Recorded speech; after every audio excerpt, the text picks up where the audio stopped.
জাহাঙ্গীরনগর বিশ্ববিদ্যালয়ে ভর্তি পরীক্ষা 2025-এর পূর্ণাঙ্গ সার্কুলার প্রকাশিত হয়েছে। তো আমি এই সার্কুলারের A to Z আপনাদের সামনে বলবো, এরপরে আপনাদের সার্কুলার সম্পর্কে আর কোনো ধরনের কোনো সন্দেহ সংশয় থাকবে না। তো চলুন শুরু করা যাক। আমি শুধুমাত্র কিওয়ার্ডগুলো বলে যাব, যেগুলো শুধুমাত্র আমাদের জন্য প্রয়োজনীয় সেগুলোই বলবো। আবেদনের সময়সীমা 1 জানুয়ারি 2025 তারিখ সকাল 10:30 থেকে 21 জানুয়ারি 2025 পর্যন্ত। তো ABCD প্রতিটি ইউনিটের জন্য 900 টাকা এবং ই ইউনিটের জন্য 750 টাকা পেমেন্ট করতে হবে, আর এইচ ইউনিটের জন্য 600 টাকা পেমেন্ট করতে হবে।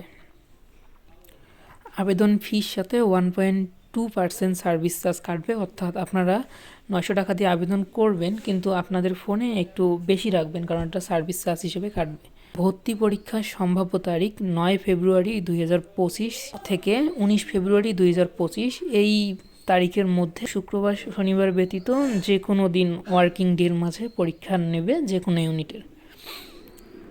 আচ্ছা, এবার এ ইউনিটের জন্য কোন সাবজেক্ট কী রকম, কোন সাবজেক্টের জন্য কী রকম যোগ্যতা আপনাদের লাগবে সেটা সম্পর্কে যদি জানি, যে গণিত পেতে হলে গণিতে ন্যূনতম এ গ্রেড থাকতে হবে এবং ভর্তি পরীক্ষায় গণিতে 50% মার্ক পেতে হবে। অর্থাৎ গণিতের মার্ক যদি 10 থাকে 10-এর মধ্যে আপনাকে পাস তুলতে হবে নেগেটিভ বাদ দিয়ে। পরিসংখ্যান এবং উপাত্ত বিজ্ঞানের ক্ষেত্রে পরিসংখ্যানে ন্যূনতম এ গ্রেড থাকতে হবে। রসায়নের ক্ষেত্রে রসায়নের ন্যূনতম এ গ্রেড এবং গণিতে A- থাকতে হবে।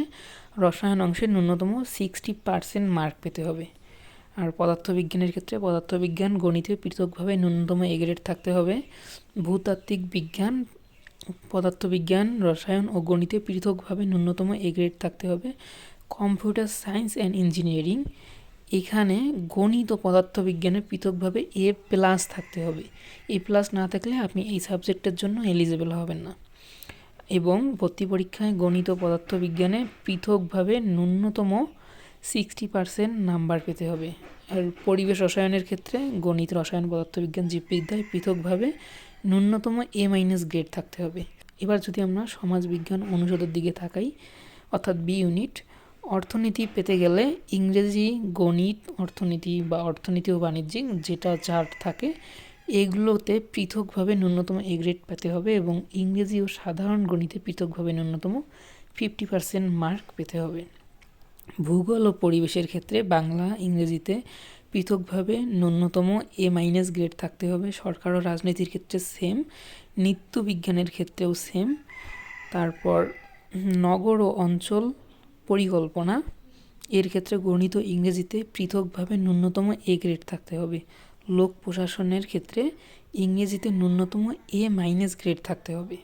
জাহাঙ্গীরনগর বিশ্ববিদ্যালয়ের ডি ইউনিটটাও অনেক গুরুত্বপূর্ণ একটা ইউনিট সায়েন্সের জন্য। তো এখানে অনেক হাই কোয়ালিটি সাবজেক্ট আছে। তো উদ্ভিদ বিজ্ঞান, প্রাণীবিজ্ঞান এসব পেতে গেলে জীববিজ্ঞানের ন্যূনতম A- গ্রেড থাকতে হবে এবং ফার্মেসি পেতে গেলে রসায়ন ও জীববিদ্যায় পৃথকভাবে ন্যূনতম এ গ্রেড এবং পদার্থবিজ্ঞান ও গণিতে পৃথকভাবে ন্যূনতম A- থাকতে হবে এবং ভর্তি পরীক্ষায় রসায়ন ও জীববিজ্ঞান পৃথকভাবে ন্যূনতম 50% মার্ক পেতে হবে। তারপর প্রাণ রসায়ন ও অনুপ্রাণ বিজ্ঞান, রসায়ন ও জীববিজ্ঞানে পৃথকভাবে A+ থাকতে হবে। তো বুঝতেই পাচ্ছেন, ভর্তি পরীক্ষায় রসায়ন ও জীববিজ্ঞানে পৃথকভাবে ন্যূনতম 50% মার্ক পেতে হবে। মাইক্রোবায়োলজির ক্ষেত্রে রসায়ন ও জীববিজ্ঞানের পৃথকভাবে ন্যূনতম এ গ্রেড থাকতে হবে। ভর্তি পরীক্ষায় রসায়ন ও জীববিজ্ঞানের পৃথকভাবে ন্যূনতম 50% মার্ক পেতে হবে। বায়োটেকনোলজি অ্যান্ড জেনেটিক ইঞ্জিনিয়ারিং, রসায়ন, পদার্থবিজ্ঞান, জীববিজ্ঞান ও গণিতে পৃথকভাবে ন্যূনতম এ গ্রেড থাকতে হবে এবং ভর্তি পরীক্ষায় ওই সেম রসায়ন, জীববিজ্ঞানে পৃথকভাবে 50% মার্ক আপনাদেরকে তুলতে হবে। এরপর পাবলিক হেলথ অ্যান্ড ইনফরমেটিক্স, রসায়ন, জীববিজ্ঞান, গণিতে পৃথকভাবে ন্যূনতম এ গ্রেড থাকতে হবে।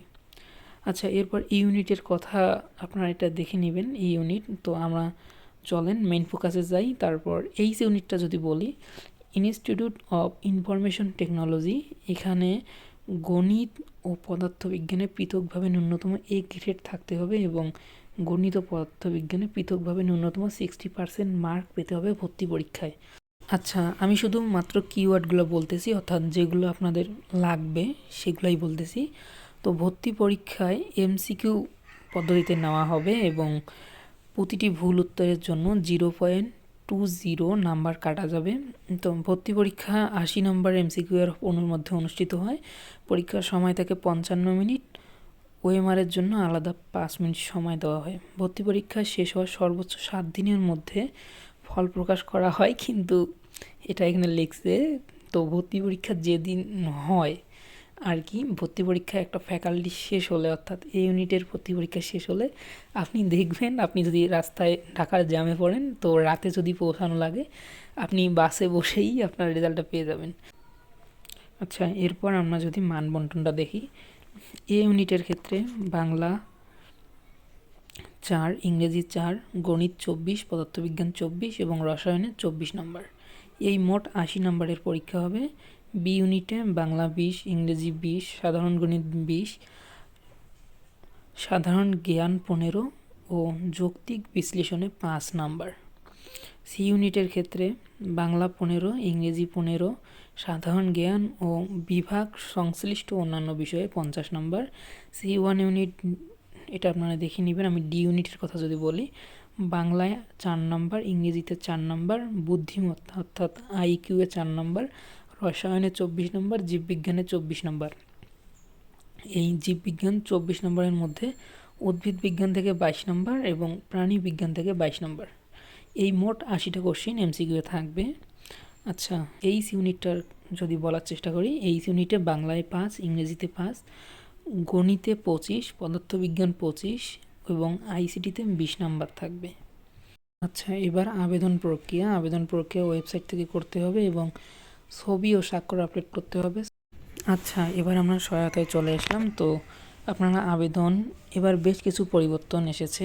আবেদন করা যাবে সকাল 10টা থেকে সন্ধ্যা 7টা পর্যন্ত, অর্থাৎ এর মধ্যে আপনারা আবেদন করবেন। আর আপনাদের যদি কোনো ভুল হয়, এখানে হেল্পলাইন নাম্বার দেওয়া আছে, আপনারা সেখানে যোগাযোগ করবেন।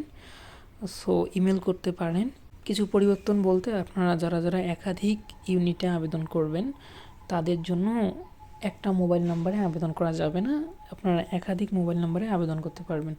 আর আবেদন সংক্রান্ত যে কোনো সহযোগিতায় আমি আছি, আপনারা কমেন্ট করে আপনাদের অসুবিধাগুলো জানাতে পারেন। ধন্যবাদ সবাইকে।